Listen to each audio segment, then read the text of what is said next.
Put my Caucasian voice on now. Right. Time for, let me just... Hi, welcome to Property with Jacob. Today we're going to be looking at Finding a Tenant, Part 2.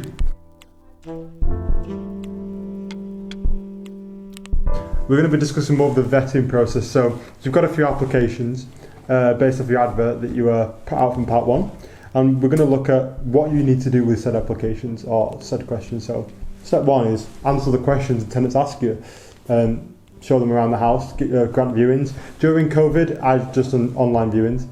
And then right at the end of the process, I invite them to come and see the house.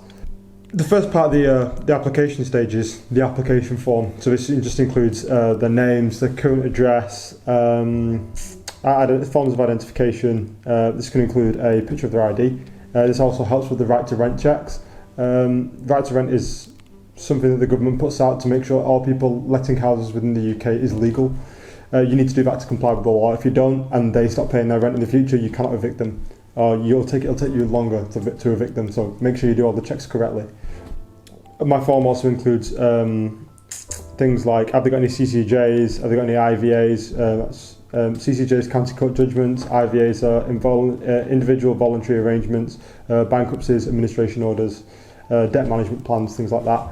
If they've got any CCJs, I normally don't touch them with a barge pole, because if they can't manage their previous debts, then they're probably not going to be able to manage their rent. I have this is not just based off wild speculation. I've got experience with this. I let one person with a CCJ in one time, and that person undoubtedly stopped paying their rent, and they've not contacted me since April, not being able to pay their rent. They've just completely ignored me. So again, had to take it through the courts, had to instruct bailiffs to remove them. It's going through the court proceedings, but that's the end goal. If they don't optionally move out, which is what I'm aiming for, which will be better for all parties involved. Anyway, went on a bit of a side there. Pulling it back to the content of the video, the application form. The employer is an important section. It just includes our line manager, the address of the workplace, the employment reference number and the position held, their income, and if the job is permanent or not. Their income should be 3 times the amount of their monthly rent. That's what I use as a rule of thumb for all applicants.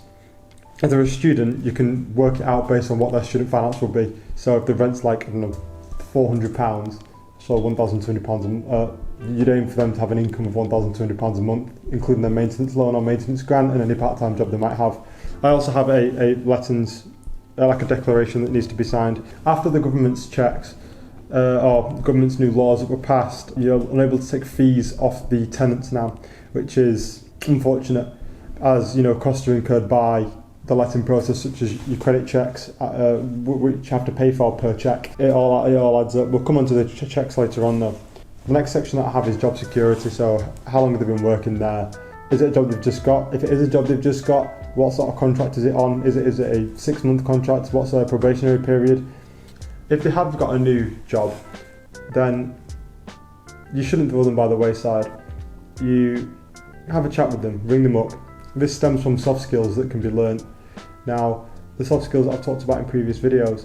So have a chat with them and see what type of person you can determine from either your meeting face to face or your meeting over the phone if it's during a time like this. And in that case, you can use your judgment.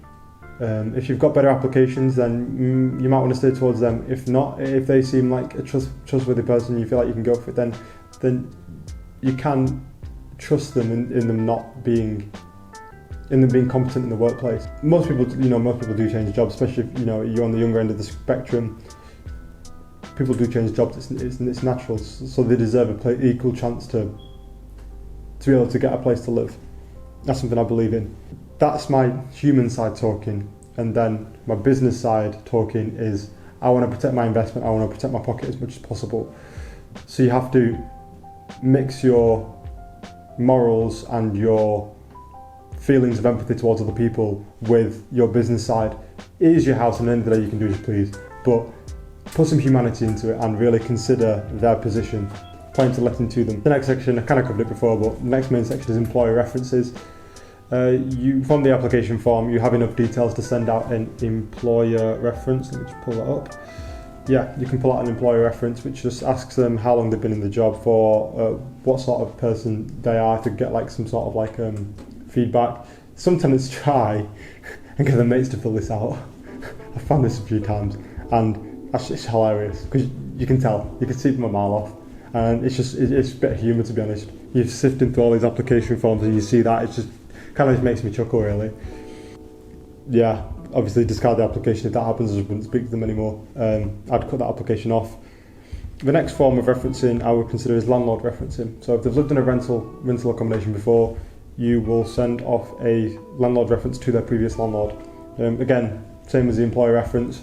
If they lie or they mention any, if they forget and they're a bit clumsy with it, then not fair enough.